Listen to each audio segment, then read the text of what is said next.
Hey my friend, Ben Larson with DoLessAchieveMore.com here. Wanted to come after you here today. It's actually a Red Friday. I got my one of my grunt style t-shirts on and my red wristbands on for my Apple Watch here. Red Fridays, remember everyone downrange. I come from a big military family and it's just very important for us. I know we've got a government shutdown going on right now. Every Friday, very important for me, my family, for all of us to remember that we still have people deployed downrange, fighting for our freedoms, defending our country, defending our state. And I just wanted to come to you today, talk to you about a couple of questions that I've been receiving a lot this last week. And probably in the top 3 questions that I get consistently, year after year. It's middle of January here right now, and people come to me all the time and say, Ben, what should I do for work? What should I do with my career? What should I do with now that I've sold my business, or now that I'm planning on selling my business? We help with that a lot. What should I do next? What should I do now? And a lot of the questions that I've been getting here recently are, I'm an entrepreneur, I'm launching this venture, I'm passionate about it, here's what I'm going to do, make millions and millions of dollars. But what should I do today to make money? And my answer to that, especially if people come from a faith-based background, even if they don't, the right answer is you should do with what God wants you to do. Just straight up. Go to God, figure that out, say, hey, God, what path do you have me on? What do you want me to go do? If you want me to go drive school bus while I'm getting my venture launched, fine, so be it. I will go. If you want me to deliver newspapers, I'll go deliver newspapers. If it takes another 20 years, I will deliver newspapers. If you want me to be a trash man, I'll go be a trash man for 20 years until my venture gets launched. Whatever the deal is, right? Whether you're launching a business or you're on the other end of the spectrum and you're selling something and then you're trying to figure out what to do next. My opinion, the number one response that you should be given is, what does God want you to do? Because what God has wired you to do is inside of you. That is your soul. That is hardwired into your spirit and therefore into your soul.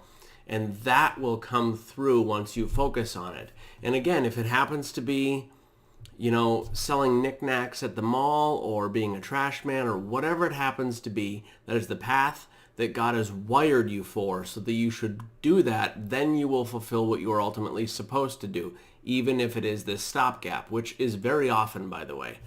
Part of one of the points that I wanted to make here today is we often have stopgaps. We have things that take place while we are launching. We have small jobs, if you will, that when we look back in hindsight and say, wow, I really see that my 6 months or my year and a half or whatever it was selling this was really valuable because they put me through some sales training, and now I understand how to go sell what I'm actually supposed to be doing, which, by the way, if you're launching something, CEOs are very often the number one salesperson in the company. Now, I don't mean that as in they're the top salesperson for the company, but they're the top salesperson of the company. Very, very, very crucial. Now, if you're an entrepreneur, you get to be both, right? You get to be chief cook, bottle washer, you get to clean the toilets, you have to sell your widgets, sell your services, and you have to be the number one salesperson of your dream, your vision, your passion. You have to be that number one salesperson. Again, I think there are stopgaps along the way for a lot of us. I know I've had many stopgaps. And I really shouldn't say many, but for me, it was too many. But they were all necessary, and they were all very, very useful. And some of them were definitely by my own design. But what I wanted to make a point of is every stopgap will have a purpose, right? It may not be necessarily evident right here, right now, today. It will be evident in the future moving forward. So just be aware of that and be very cognizant of where you're at. And the other thing that we see all the time is we always compare ourselves, or we tend to compare ourselves with other people's Instagram posts. And we see Elon Musk and Grant Cardone and Tony Robbins and John Maxwell. We see the greatest of the great people out there, right? And we say, gosh, look at this guy. He's got a Rolls, he's got a Bentley, he's got private jets. Look at his estate. Oh, what about me? Well, what about you? You launched your business venture a year and a half ago. You know, it took John Maxwell like 40 years to be an overnight success. Right? How many decades did Grant Cardone sell cars? The guy was probably slinging used sweaters out of his trunk of his car and secondhand store ties to the car dealerships, got, salespeople, while he was trying to sell his sales classes and his courses and whatnot, right? And I don't know if that's, I'm making a point here, right? But it took decades for these people to be the overnight success that you and I now see on Instagram and say, oh gosh, I should be at that point. Relax. Point in fact, today's actually my birthday. And this last 6 months has been that way for me. It's a constant battle of, man, I should really be further. Relax. It's a journey, right?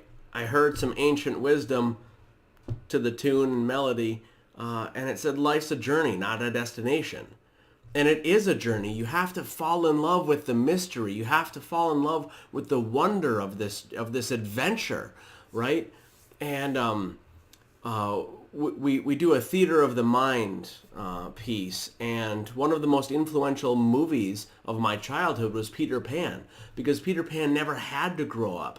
He was a leader, but he was always taking his merry band of misfit kids, right, on these magical adventures, and it was such a beautiful journey. And I remember the version Hook with Robin Williams, and he grows up to be this stuffy attorney that he's constantly missing his kids, baseball games and ballets and this kind of a thing, and he goes back to Neverland and rediscovers that he's Peter Pan.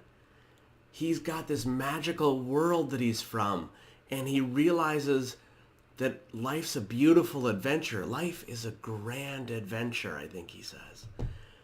And then he realizes the value of time, and then he realizes the value of his family and his love, his wife. Man, stuff like that just gets me choked up, and stuff like that in my own life, my wife, my 2 kids, really just fuels me, right? Monday's my favorite day of the week, because it's rise and grind. Like, get after it. And grind isn't a negative word for me. It's hustle and grind. It's hustle and flow. It's Monday. Like, it's just exciting. I love what I do. I was having a phone call. My wife was out in California on a trip, and my daughter's over at a sleepover. It's just my son and I, so it's man movie night, with my 10-year-old son. And we rented a couple of Redbox movies, and we did some popcorn and some ice cream for supper. But don't tell my wife that. and we snuggled up on the couch, and I think we watched Venom. There we go. We watched, obviously, a very deeply impactful movie for me. We watched Venom and had a blast. And I had to pause the movie right in the middle of it because I had a phone call for work. And he gets it. He understands. I had a fun conversation about a small $5 million project that's going to be a lot of fun. Super excited about it. And, but then we went back to, hanging out on the couch, finished the movie, snuggled a bit, and talked about the movie and practical application. And, are you afraid of things? What are you afraid of? Okay, you want to be a hero. Well, why do you want to be a hero? What are you hardwired to do? And he's this protective spirit, and he just wants to do all this fun stuff with life. And what I do for a living provides that, right? And I've just been blessed to be able to get to this point. And so whether you're selling your business and you're not sure what you want to go do, and you're deathly afraid of that R word, I don't know how many little characters are in that, but that retirement thing just is not fun, by the way. It's not what it's cracked up to be. Or if you're on the other end of the spectrum of, I want to launch my baby here. I want to feed the goose that lays those golden eggs, but I want to get it off the ground. How do I do it? And wherever you're at on the spectrum here, just embrace the change, embrace the suck, as we say in the triathlon world. That's why we do it. That is a major part of why we do it. hey, do you want to you want to jump in the lake and swim a couple of miles and then bike 100 miles and then run a marathon? No, no, no, I don't. But yeah, I do. I don't know why, but yes, I do. I'm going to go do that. I'm going to do it full Ironman triathlon. Let's go. Embrace the suck. Embrace the challenge. Monday through Saturday is the suck. There are days that just are beyond that. I get it. I totally understand. Especially when you're dealing with people and large dollar amounts and not everybody's honest. And I get it. I have been there more times than one. But it's a journey, right? That's the adventure. If it was easy, everybody'd be doing it, and then we wouldn't be.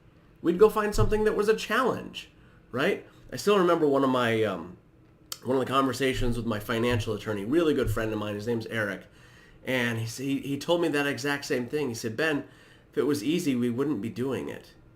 We would leave it to everybody that wants to do something easy. We would go find something that's challenging. Okay, I guess I'll stop whining about it and I'm going to go enjoy it, right? I'm going to embrace the suck because it is an adventure and it is fun. So I hope that helps you sincerely. But go to God with it and figure out what you were supposed to do, what you're supposed to do next. Take some time for that internal self-reflection. I've got a couple of journals that I go through. I've got the Mastery Journal from my buddy JLD. And if you need a copy of that, hit me up. There might be a link down here somewhere for that as well. And then I've got, just a gorgeous leather-bound journal that was a gift to me from a friend and from one of my board members. And I go through that, and I journal out a full page every morning, just kind of collecting my thoughts and focusing on what I want to go do and, which projects are really exciting me and which projects are frustrating for me right now, and just how it's all kind of coming together and honing me to be that person that I desperately want to be in the future. And again, I'm reminded of Matthew McConaughey's famous speech of, my hero is me 10 years from now, and 5 years from now I'll reevaluate, and 10 years from now ask me again, right? And I'll look at it and say, I probably won't say that I'm close. I'm 37 today. I look 10 years in the past and think, at 27, would I be proud of myself today? I think I'd be happy. I might be proud. But ultimately, I've got so much more work to go do. I've got so much change that I need to be focused on. I've got more work to do. And I'm excited by that. I'm thrilled by that. So, my friend, I sincerely hope that this helps you. I want you to be the best you that you can be. I deeply do care about you, and I want you to be encouraged. If you need anything, don't hesitate to reach out. Let me know how we can help here. Let me know how I can help. And again, go be the best you can be. Go set those goals and achieve them. Stomp them, crush them. Just go be the ultimate you. Go design that and then get after it. Man, embrace the change. Embrace the adventure. Life is a grand adventure. We'll see you at the top. This is Ben Larson with Do Less, Achieve More.